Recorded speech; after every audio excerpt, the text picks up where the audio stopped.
Listening Tough Tiger Talk Flash Report.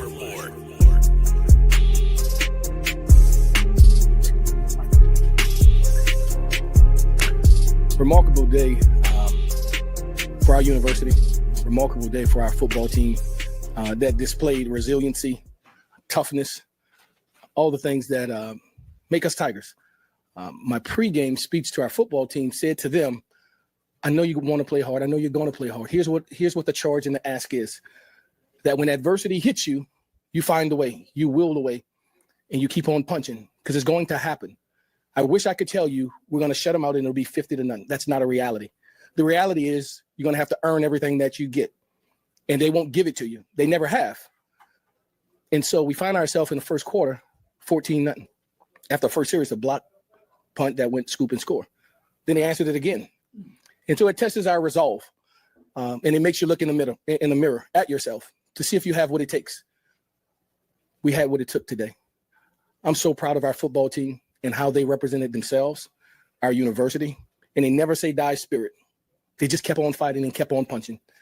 And I'm proud to be in the position I am to have led them to this victory. They earned it. They earned it the hard way.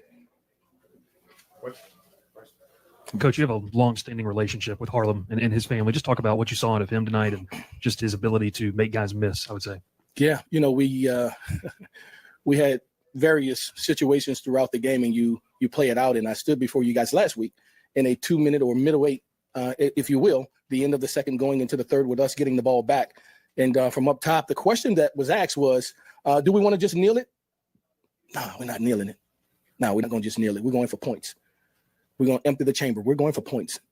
And we're going to hopefully get an opportunity to score again in the third. And so at the minus 20, after an interception, go length of field, 80 yards, and get 3 points. At the back end of the game, in a 4-minute drill where you have to get a first down. They're a dangerous football team, and all they need is 3 to overcome us or to beat us at that point. So we need a first down. We get a couple of them, and then the game was in Harlem's hand at that moment on 3rd and 3.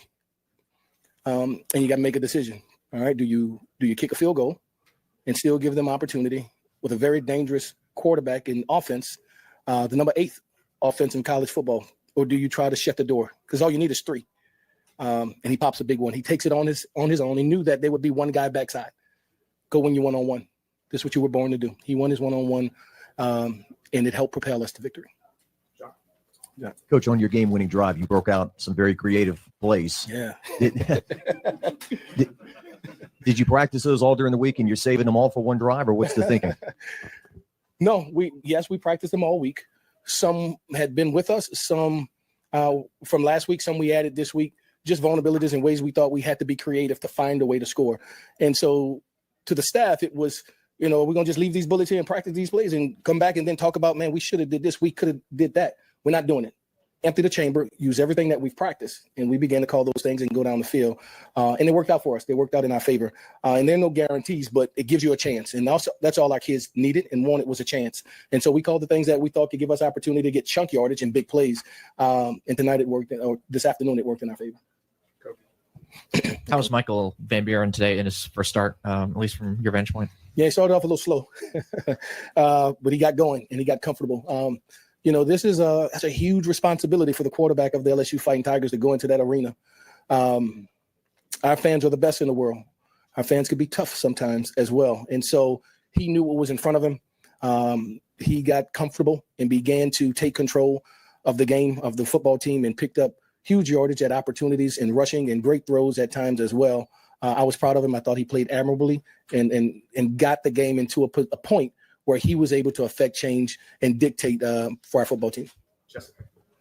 In the back, Coach Wilson, you being the interim head coach for the team that has been through a lot this season with the gritty win and doing it in Tiger Stadium, what did it mean to you? It means everything to myself and to our staff. I told our staff, I'm proud of them in the way that they prepared, the way that they challenged their position group, the way that they coached. But I'm even more proud, and I want them, as I concluded meeting with them, when we go into that locker room, you love on these babies. You let them know, I appreciate you for doing what was asked of you. it's just it culminated. It culminated in this day for our staff and for our players. So a big win for us, and I couldn't be more overjoyed for our football team. How did Nussmeier re-injure himself? When did he do it, and what are his prospects going forward? He re-injured himself the back end of this week in practice, just making a routine throw. I don't know if it was scar tissue or exactly what it is from a diagnostic standpoint, but it's his ab area. And so it happened at the back end of this week. What is it going forward? I'm not quite sure.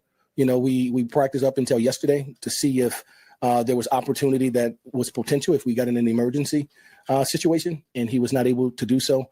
And so we'll continue to monitor him day by day, week by week to see his progress. Yeah, Frank, the playmaking ability of your defense today really showed.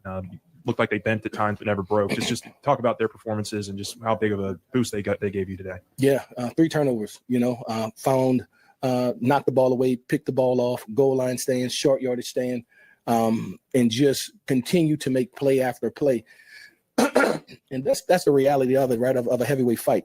That you're gonna get a haymaker now. You're gonna get a haymaker, and how you respond from it. And so they put us in position to achieve victory today in their style of play. Yeah, this is Master Delane. They tested him today. And for some reason, he picked off the interception to the goal line. Just how important it's been all year for you, but particularly today.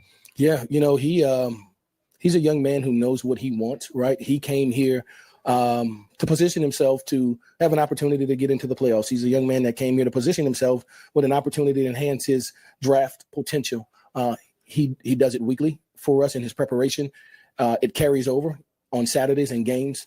And it's a reflection of when hard work meets opportunity in preparation, that's the result you get. And so very proud of Mentor and the job he's doing. Coach in the back over here, not a football specific question with the scheme, but you're the second African-American to hold the title of head coach for LSU in any capacity. The other, of course, being Brad Davis on your staff, and now you're the first Black man to lead LSU to a win as its head coach. With that in mind, how does that feel for you? Yeah. To be in position to lead this team to victory after 3 weeks of agony, right? You want so much for those young people who came here with hope, with dreams and aspiration. You want to deliver for them. You want to put them in position to have success, that they recognize that me coming here was not in vain, that this is the place where dreams become a reality, right? And so so much of what we do, what I do is to serve the young people here, to serve this institution that very little thought I've given to what it is for me personally. I think it runs its natural course with that, whatever that may be. I just want to be the best version of me. I acknowledge those who have knocked on the door and hope for opportunity as African-American coaches for many years. I stand on the shoulders of those men who are giants. And so I'm very fortunate. I'm very proud. I'm very humbled to be in position to be able to help this team and earn victory. All right. Shout out to the fam. Shout out to you guys. Appreciate y'all for being in the live, man. Big Q. Tough Tiger Talk. A recap here, man. We took care of business against this Arkansas team. And to be honest with you, fam, it was one of those type of games, man, where LSU is on a 3-game slide coming into this thing. We needed to win against Arkansas, a team that is, struggling. They were 0-6 in SEC play, but they had Petrino as a coach, and they've been playing some very inspired football after losing their coach as well. So shout out to Coach Frank. He is a man of integrity, as you can hear and see, and that's what represents the Tiger Nation, man. Nothing but the best. And you got to give a lot of credit. This was not a perfect game. The first quarter was difficult for us, but just LSU fought back. The second quarter, the defense locked in, didn't allow Arkansas to do anything, while LSU scored 16 points to take the lead before halftime. Of course, Arkansas then came back and put 8 points in the third. And roughly after that, LSU was able to kind of lock in and seal the deal with a touchdown in the back end. So it was a very interesting game. But you see, LSU had that never die spirit. They mentioned the trick plays that LSU was running in that drive. And I was like, man, that's the fun stuff that the youngsters have. That's the fun stuff. So it was good seeing that. Like I said, it wasn't perfect, but it was enough to win without your starting quarterback. We know Nussmeier has several injuries that he's dealing with. He couldn't play. But for Michael Van Buren, the sophomore, to come in and throw for over 200 yards and outplay their quarterback, Green, who's 6'6" athlete that's been playing well in that Petrino system up there in Arkansas. But I really respect this win. Like I said, it wasn't a blowout win. You get those, and we'll get that next week. We'll get the blowout win next week, you hope. But this was a big one, man. This was really big insofar as LSU kind of delving in, digging in, playing gritty, getting the turnovers, and just getting in position to stop the slide, man. And they stopped the slide at 3 games, get a win, improve to 6-4. Coach Frank gets his first win as the interim coach, and we'll take it in the Western Kentucky next, come to town. But, man, for right now, man, I'm just really happy for the Tiger Nation, man. We've been through so much over these last 3 weeks, all of the drama. You know, the 3-game losing streak, there was a bye week in between there. And what really was interesting is the fact that you fire your coach. You have the stuff that happens with the governor. You have the stuff that then happens with Brian Kelly as he haggles with the university. You got the naming of the athletic director. You have all these different other groups that come together around the AD, with the AD. The rumors are circulating around LSU looking at the next coach. And while all that is happening, hey, we still got football to play. We still got 3 games left to play. You know, so it's a interesting, but still in all, it is good to feel a win again. You know what I mean, fam? So anyway, let's kind of jump right into the statistics of the matchup that happened tonight for LSU. Let's get right into it. Victory, family, victory. LSU had 21 first downs versus 16 by Arkansas. They were 8 of 17 on third down, which is a lot more respectable. 211 by Arkansas. Arkansas did get their work in on fourth down. They were 3 of 4. LSU almost 400 yards of offense versus 340 by the Arkansas Razorbacks. 235 yards passing by LSU versus 165 by Arkansas. You can see the rushing attack. Both teams ran the ball extremely well. LSU put up 155 yards on 37 carries. They averaged 4.2 yards per run, and Arkansas was getting it handled for them. They had 35 attempts for 175 yards. They averaged 5 yards an attempt. That's not good. But like I said, when you have both of these teams have fight in them, LSU just had more. And it meant more at the end of the day to collect that dub. You can see the penalties, 6 for 55 by Arkansas Tigers, 7 penalties for 57 yards. But the turnovers were really, really helpful for LSU. 3 turnovers. They had a fumble and 2 interceptions that helped them to seal the deal. You can see there a discipline with the time of possession, 34-45 versus 25-15 by Arkansas. And like I said, you don't let the record fool you. Arkansas has been playing some pretty tough football as of late. And then this is, like I said, without your starting quarterback, he's still turning a really decent performance. It didn't look like that at first, but Van Buren kind of synced in later on in the game and was able to find receivers up the field. You've seen several drops throughout the game, but they never gave up. Michael Van Buren, 21 of 31 for 221 yards. He averaged 7 yards a throw and a touchdown. His QBR was 56.2. Juwan Johnson had a trick throw as well in the game for 14 yards. The rushing attack was really big for LSU. It really helped LSU to kind of keep the clock and move the clock to eat up time against Arkansas.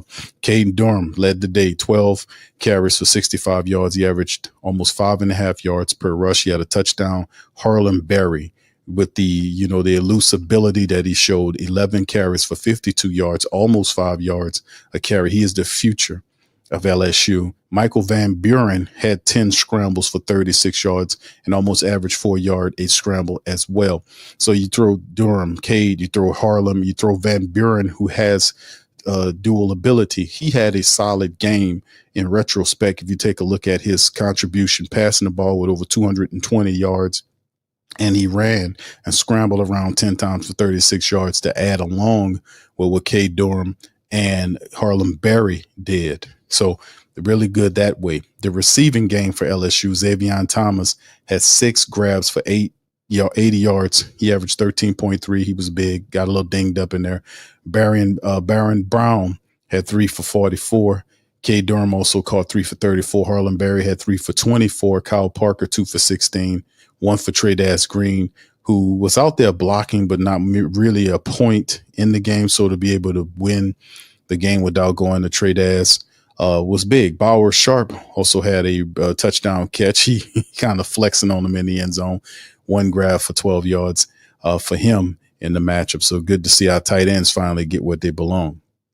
And of course, you see Pyburn was the guy that recovered the fumble.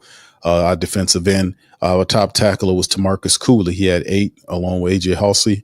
Pat Pyburn was also, he had 6 tackles to go along with Devon Keys. And Mansour Delaney was also very big in this game. So Harold Perkins also had a sack and a pick in the game as well. So a lot of good stuff going on for our Tigers. You know, you see several people. Dylan Carpenter, the defensive lineman, he had a sack. Deshaun Spears had a sack, half a sack for C.J. Jackson. Like I said, 1 for Harold Perkins, and Bernard Gooden had the other one. He was finally healthy and playing, and they had 4 sacks on the team. And in the receptions, Harold Perkins had a pick as well as Mansour Delaney. So they were really good plays and things that was happening for this team, to be quite honest with you, in the game, fam. It was just a really spectacular display in the back half of the game for them to sink in and say, you know what, man, let me go ahead on and just lock this down and be done with it. And they took it away and they stopped the slide. They moved forward. And then, of course, you look at the other side, and much respect to Arkansas, man. They came in here and gave us a very good game. Taylon Green, the big 6'6" quarterback athlete. He was 11 for 19 for $165, averaged 9 yards a throw. But the defense got him for 2 picks, 67.5 there. Mike Washington Jr., 13 carries for 85 yards. He did a really stellar job in running the ball, 6.5, and a touchdown. Taylon Green was the second leading rusher. Not only was he throwing, but he was also running around. 17 scrambles for 70 yards. He also had a touchdown. So he's a difficult player to deal with, but LSU was able to give them their 8th loss of the season going forward. So big ups to LSU, man. Big ups to LSU. Big ups to LSU. So anyway, as we move this thing forward, LSU's next matchup, man, is going to be against Western Kentucky. This will be next weekend. This will be an afternoon game in Death Valley. It'll be under the lights. So we go from under the sun early in the day to under the lights. And also remember that early games like that kind of throw us off. That early 11 o'clock game, they were a little despondent, a little off kilter. You could see it early on, and that's to be expected. We don't often play a lot of games that early, so you expect the time to be thrown off a little bit. But under the lights, LSU is much more comfortable playing under the lights of Death Valley. They got a Western Kentucky Hilltopper team that's coming into the matchup at 8-2. We don't want to take anybody likely as McIver, who is their their quarterback. He has over 1,800 yards throwing, 12 touchdowns against just 5 picks. Their top running back is Parrish, 325. This is off 68 carries. Henry is the wide receiver with 568 receptions. Oliver is the top sack man, and Wester is the top linebacker in tackle. So this will be a late game under the lights. And like I said, Western Kentucky has won 3 in a row. They're feeling pretty good about themselves, man. Of course, these are lesser games, obviously, and LSU obviously is looking to get a second win against, what we would consider inferior competition. But at the same time, Western Kentucky is the 3rd best team according to their records in Conference USA. So Kennesaw State, Jackson State, all these guys. So you have to go into the game not looking anybody over. We don't know exactly what's going to happen with Garrett Nussmeier, if he'll be good to go in that Western Kentucky game. But it'll be interesting because really the truth, if Garrett can't play in the game, I think we'll be okay to have Van Buren. I think Van Buren did enough in the matchup to be able to go against a Western Kentucky team. I have confidence in him, his escapability and his passing acumen. I see he has a rhythm with some of the players on offense. The offense looks better I ain't gonna say better. I don't want to be disrespectful, but I think it looks a lot more in tune when Van Buren is in there, you see, because of his ability to be a threat running the football. He's not forced to stand in the pocket and try to deliver in tight windows. He can rip passes across the field. He can throw from different angles. And I do like his temperament to take and pull the ball down and run to pick up a first down, this sort of thing. It puts pressure on the defense as well. So yeah, I would much prefer Michael Van Buren to be the starter there. Let Nussmeier rest up because you're going to need him against Oklahoma. You're going to need him in the final matchup, in the final regular season matchup against Oklahoma, man, because Oklahoma beat Alabama today. I don't know if y'all realize that or not, if people ain't paying attention to the top 25 scores in the SEC. But, man, yeah, they beat Alabama today, and they'll kind of go up in the polls. So when we face Oklahoma in the regular season finale, it's going to be a game. So you might want to let Nussmeier rest up and for that game if he's not healthy for 2 weeks away, because you're going to need whatever he can do against Oklahoma. It's not going to be an easy matchup against them. Right. So anyway, so look, before we go, let me kind of just jump in there and just kind of hit y'all with the scoreboard here of what's happening so far Saturday night, right? Florida right now trailing Ole Miss 10-7. This right now is at the start of the second quarter. Utah right now over Baylor 14-0, the 13th ranked Utes. The UCLA team is trailing the number one team in the nation, Ohio State, 7-0 in the first quarter. Texas is 0-0 with Georgia right now at the start of the first quarter. Right here, later on, you see TCU and BYU later on in the night. And then, of course, you see the final games. Indiana, ranked second in the nation, beat Wisconsin 31-7. The third-ranked Texas A&M team just edged by South Carolina and almost had an upset 31-30. They came from all the way back from a deficit. They scored 28 points in the second half to steal the game from South Carolina. It was in South Carolina hands, and they completed a record comeback to stun South Carolina. Big win for them. Oklahoma, number 11th ranked in the nation, take on the number 4 Alabama team. You can see the win 23-21. Oklahoma, that is a big, big win. And that really hurts if you're Alabama, but Oklahoma, that's a major win for them. And it sets up a really interesting contest in about 2 weeks for LSU. Then we move on to Texas Tech, number 6 in the nation. They beat UCF 48-9. No problem there. Notre Dame, number 9th in the nation, get a big win over Pitt, who's 22nd ranked, 37-15. The 15th ranked Miami Hurricanes took care of business in North Carolina State, 41-7. 16th ranked Georgia Tech defeated Boston 36-34 in a close one. The 17th ranked USC Trojans beat the 21 ranked Iowa team 26-21.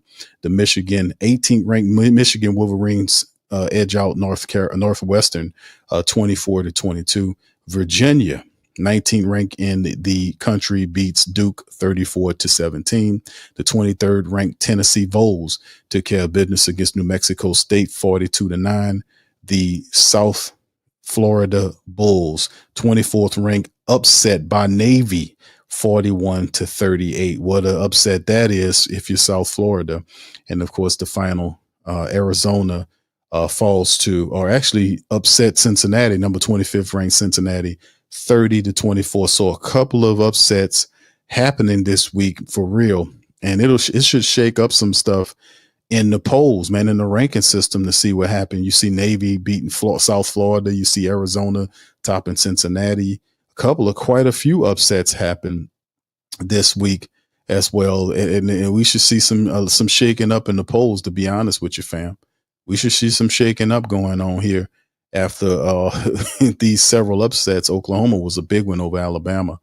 I had Alabama winning that one. So, yeah, this has been quite a couple upsets and happened today, fam. So we still have games that are playing right now. Utah up 14-6 on Baylor. They just scored right now. As you can see, Florida up 14-10 on Ole Miss in the second, and Ole Miss is marching to get the score back currently. So that is some That is where we are right now on this afternoon, this Saturday afternoon of college football.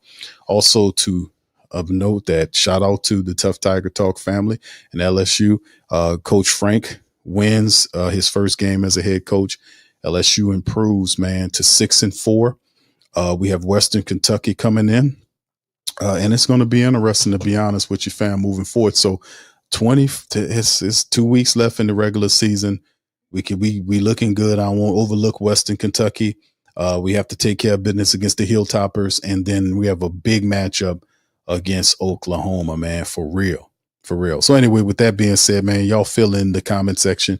Let me know what you guys think about the win today, about LSU. How'd you like the win? I know it was some stuff, some positives, some negatives, but tell me what you guys like.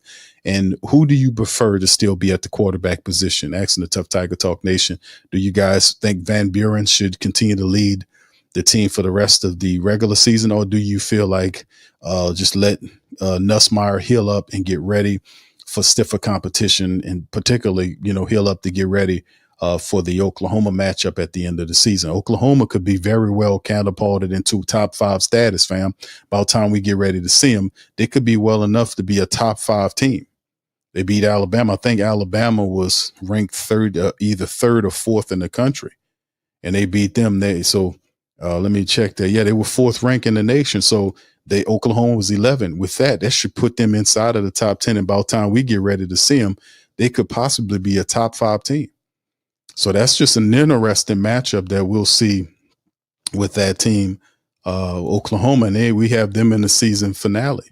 So that is going to be interesting, man, to be honest with you. And we have to go up there to Oklahoma to play those guys. So, man, it's going to be interesting. John Mateer, man, they're rolling, man. They're playing really good football up there, man. They're playing some good football up there. So, like I said, that's way off. That's way off. We got Western Kentucky up next, but it's just fun to dream. All right. So anyway, with that being said, thank y'all for being in on this live. Please do me a service by hitting the like button and the subscribe button and the share button. Share Tough Tiger Talk with all of the other diehards across the Tiger world, man. We in there talking LSU. We love our squad. We got a win today. We improve. Anytime we get a win, we win. We have Western Kentucky up next. I love the energy that we're playing with, and we just got to bottle this and keep it going to finish the year. So with that being said, fill in that comment section. Let me know what y'all think about the win. Who should start next week, going up against Western Kentucky? Throw it in the comment section, and I'll discuss it on the next show. With that being said, I'm out, and I'm going to holler at you on the next one. Much love, and go Tigers.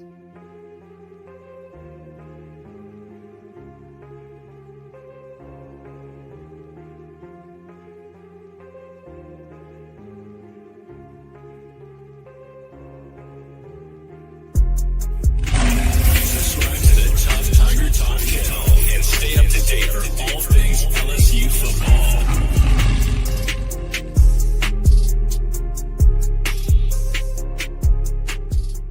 Hey, New Orleans! Whether you're catching up on Saints news at Jackson Square, checking Pelicans scores in the Garden District, or staying updated on LSU while grabbing coffee in the French Quarter, there's one place that keeps you connected to everything that matters in our city. From Bourbon Street to the Superdome, from Preservation Hall to the Riverfront, New Orleanians are staying in the know with the WhoDatDaily.com. Your daily source for Saints, Pelicans, LSU, and all the sports, music, and culture that makes our city special.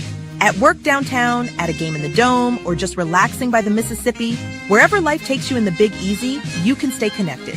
Because when you're from New Orleans, you don't just live here. You stay in the NO. That's stay in the know. Visit the WhoDatDaily.com and never miss what matters most to Who Dat Nation. Stay in the NO, you stay in the know. Welcome to the Pro Shop, where we create authentic NOLA-inspired clothing for men, women, and children.